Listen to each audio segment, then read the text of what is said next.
Putin ने राष्ट्र को संबोधित करते हुए कहा कि यूक्रेन का नेटो में शामिल होना रूस की सुरक्षा के लिए एक बड़ा खतरा होगा। नेटो यानी नॉर्थ अटलांटिक ट्रीटी ऑर्गेनाइजेशन।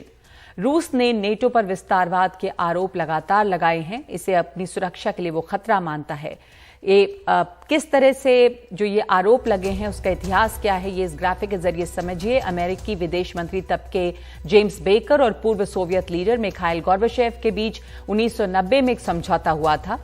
दोनों जर्मनी के विलय पर चर्चा के दौरान ये तय हुआ था कि नेटो पूर्वी जर्मनी यानी कि ईस्ट जर्मनी के आगे विस्तार नहीं करेगा। 17 मई 1991 को ब्रसल्स में नेटो के सेक्रेटरी जनरल ने भी इस वादे को दोहराया, लेकिन नेटो ने विस्तार पूर्व की ओर रोका नहीं। आरोप है रूस का कि सोवियत यूनियन के बिखरने के बाद से भी नेटो 17 देशों से बढ़कर 30 तक पहुंच चुका है। इनमें से कई देश वॉर्सो संधि का हिस्सा थे। तो अपने संबोधन में पुतिन ने अमेरिका और नेटो पर गंभीर आरोप लगाए और कहा कि यूक्रेन कठपुतली की तरह चलने वाला अमेरिकी उपनिवेश है। अमेरिका और नेटो ने मिलकर यूक्रेन को युद्ध का मैदान बना दिया है। और इस वक्त हमारे साथ मौजूद हैं राकेश सूद, पूर्व राजनयिक। तो जो मौजूदा स्थिति है जिसमें रूस ने इन दोनों क्षेत्रों में अपनी सेना भेजी है, इसे पीस कीपिंग मिशन का नाम दिया है। ब्रिटेन ने कहा है कि यूक्रेन पर रूस का आक्रमण शुरू हो गया है। अमेरिकी विदेश मंत्री ब्लिंकन ने कहा है कि यूक्रेन को लेकर रूस की हरकत शर्मनाक है। इस बीच यूक्रेन के रक्षा मंत्री का भी कहना है कि व्लादिमीर पुतिन जो है वो सोवियत संघ का पुराना स्वरूप जो है उसे बहाल करने की कोशिश कर रहे हैं।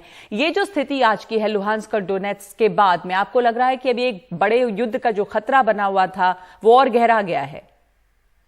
जी, मुझे नहीं लगता कि युद्ध होगा, पर हाँ एक बात है कि रूस के जो रिश्ते हैं यूरोप के साथ और पश्चिमी देशों के साथ वो तनावपूर्ण अब काफी देर तक रहेंगे, क्योंकि अब जो उन्होंने कदम उठाया है, अब ये जाहिर है कि पश्चिमी देश इकट्ठे मिलकर रूस के विरोध में सैंक्शंस, उनके ऊपर सैंक्शंस लागू करेंगे। और उससे यह है कि रूस के जो आर्थिक रिश्ते हैं यूरोप के साथ, यानी जो वो निर्यात करते हैं गैस वगैरह, वो शायद नहीं कर पाएंगे। और इससे रूस का एक तरह से जो डिपेंडेंस है, जो उनको मुझे लगता है कि इससे एक राजनीतिक क्षेत्र में, एक अंतरराष्ट्रीय राजनीतिक क्षेत्र में रूस और चीन जो है वो ज्यादा नजदीक आएंगे। तो ये कई देशों के लिए, भारत के लिए भी अब ये एक नया माहौल पैदा करेगा। इस समय भारत के पास इस समय भारत के पास क्या विकल्प हैं? यूक्रेन संकट से जो इस समय एक वैश्विक परिस्थिति बन रही है, भारत के लिए ये संकट एक दुविधा की तरह है, क्योंकि ऐतिहासिक रूप से भारत यूक्रेन के मामले में रूस के साथ रहा है। अभी की वोटिंग में लगातार उसने एब्सटेन किया है। 2014 मार्च में रूस ने यूक्रेन के क्राइमिया को अपने में मिलाया था, तो भारत जो बोला था कम बोला था, पर जो बोला था वो रूस के पक्ष में था। इस समय भारत की दुविधा क्या है? इस समय भारत की दुविधा यह है कि एक तरफ भारत के रिश्ते चीन के साथ तनावपूर्ण है, और पर इसके साथ साथ हमारे रूस के साथ ऐतिहासिक रिश्ते हैं, और खासतौर पे सुरक्षा के क्षेत्र में अभी भी करीब 70%, 65% या 70% हमारा मिलिट्री हार्डवेयर जो है वो रूस से आता है। तो इसलिए अगर देखें कि रूस चीन के ज्यादा नजदीक आएगा, तो ये लाजमी बात है कि इससे हमको एक थोड़ी सी कठिनाई, अपने रिलेशनशिप, हमारे रिश्ते जो हैं उसको मैनेज करने में कुछ कठिनाई अवश्य होगी, जिसे अंग्रेजी में कहेंगे टाइट रोप वॉकिंग। तो थोड़ी टाइट रोप वॉकिंग करनी पड़ेगी।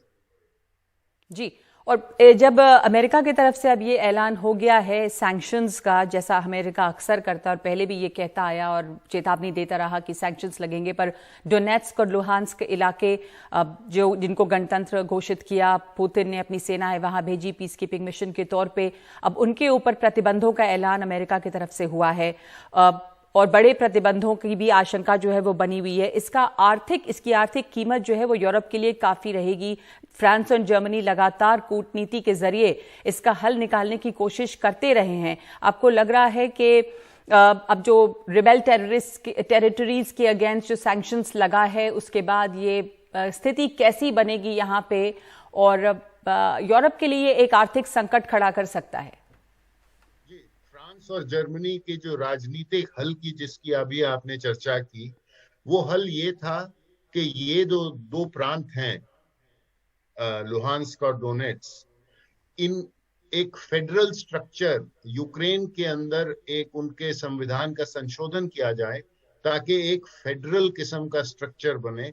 इन दो प्रांतों को कुछ एक ऑटोनॉमी का जरिया दिया जाए, क्योंकि यहाँ की जो आबादी है वो ज्यादातर रूसी बोलती है और उनका धर्म जो है वो भी ईस्टर्न ऑर्थोडॉक्स चर्च यानी जो रूस का जो धर्म है वो उससे मेल खाता है। बाकी पश्चिमी यूक्रेन के अंदर जो धर्म है वो रोमन कैथोलिक है, जैसा पोलैंड में है, और वहाँ की आबादी जो है वो यूक्रेनियन जबान का ज्यादा प्रयोग करती है। पर अब ये है कि ये 4-5 साल से ये बात हो रही थी कि ये संविधान का संशोधन होगा, वो हो नहीं पाया। तो फ्रांस और जर्मनी इसी कोशिश में थे कि ये जो आपत्ति है अगर इसको टालना है तो किसी तरह अगर हम ये इनको थोड़ी सी ऑटोनॉमी मिल जाती है इन दो प्रांतों को, तो शायद ये नहीं होगा जो अभी हमने देखा कि आज हुआ है। जी, एक आखिरी सवाल। जर्मन चांसलर ओलाफ शोल्ज ने ये कहा है कि ये मिन्स्क समझौते को एक तरह से तोड़ना भी है, जो रूस ने जो अपनी सेनाएं भेजी हैं इन दो इलाकों में, क्योंकि उसका एक बिंदु इस समझौते का ये था कि वहां पे कोई भी फॉरेन आर्म्ड फॉर्मेशंस जो है वो नहीं रहेगा। पर रूस शायद ये कहता आया है हमेशा से कि वो इस कॉन्फ्लिक्ट में पार्टी नहीं है और ये इसकी शर्तों से बंधा हुआ नहीं है। तो क्या ये आपको लगता है कि मिन्स्क समझौते का भी एक तरह से बिट्रेयल है, और जो स्थिति अभी बनी है उसमें वहां पर तनाव तो बना ही रहेगा, और क्या लग रहा है कि आने वाले दिनों में वहां पर स्थिति हो सकती है? देखिए, मिन्स्क समझौते का एक बिंदु था कि वहां पर कोई बाहर के फोर्सेस नहीं आएंगे। दूसरा बिंदु ये भी था कि यूक्रेन के संविधान का संशोधन होगा। तो जब वो दूसरा बिंदु पिछले 5 साल से जब वो लागू नहीं हुआ तो फिर पहला बिंदु भी टूट गया है एक तरह से। तो यानी अब ये कह सकते हैं कि मिन्स्क समझौता जो है उसकी तो धज्जियां उड़ चुकी हैं। जी जी, और आने वाले दिनों में वहां पर स्थिति अभी गंभीर बनी रहेगी। अब डिप्लोमेटिक कोशिशें जो हैं, कूटनीतिक कोशिशें, वो अभी भी चल रही हैं। अब देखना हो क्या इसका कोई अभी भी उम्मीद है कि कोई राजनीतिक या कूटनीतिक हल निकल सकता है? मुझे लगता है कि अब ये जो सैंक्शन जो हैं जो एक तरह से आ गए हैं अब, तो अब ये कठिन होगा कि अब इसका हल निकले, क्योंकि अब पुतिन ने ये जो दो प्रांत थे इनको एक तरह से इंटीग्रेट कर लिया है। आज से करीब 1 सप्ताह पहले मंगलवार को 15 मेरा ख्याल से 15 फरवरी को रूस की पार्लियामेंट ने एक प्रस्ताव पेश किया था, और वो यही था कि इन दो प्रांतों को रूस में मिला लिया जाए, जैसे 2014 में क्राइमिया को रूस में मिलाया गया था। और अब एक तरह से ये करने के बाद, क्योंकि ये एक संवैधानिक प्रस्ताव हो जाता है, इसको वापस लेना कठिन हो गया है। और इसलिए मुझे लगता है कि अब ये मिन्स्क का जो संधि जिसकी आप बात कर रहे हैं, मिन्स्क का जो एक एग्रीमेंट था, वो 2015 फरवरी में किया गया था, आज से 7 साल पहले। वो 7 साल से वो उसके किसी भी पहलू के ऊपर इम्प्लीमेंटेशन नहीं हो पाया है।